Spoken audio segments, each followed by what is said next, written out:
Centru Rudolfa Maistra Kamnik z dijaki večkrat letno pristopimo k dobrodelnim dejavnostim.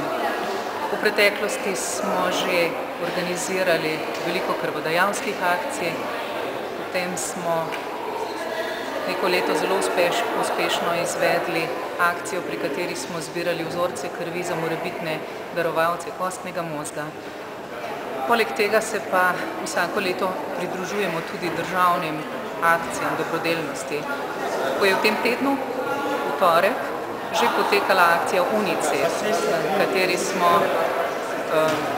dijakom ponudili zapestnice kot simbolično gesto podpore akcije UNICEF pri ozaveščanju boja proti AIDS-u.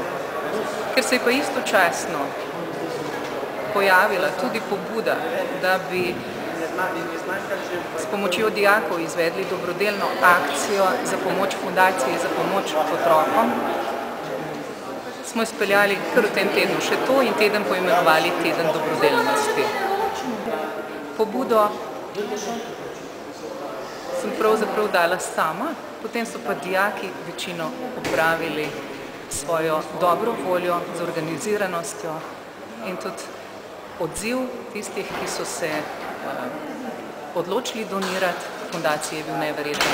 V eni uri smo zbrali več kot 1500 evrov donacij za fundacijo.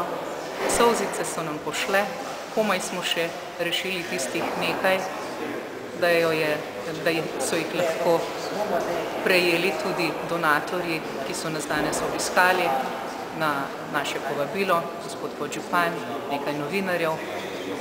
In menim, da je naša pilotska akcija, ker je bila to pravzaprav akcija, s katero smo želeli obvestiti, ozavestiti dijake, šolarje, njihove starše, drugod po Sloveniji, do te faze uspela. Zdaj moramo samo še poskrbeti, da tole, kar zdaj le govorim, in to, kar se je dogajalo, pride v medije še naprej.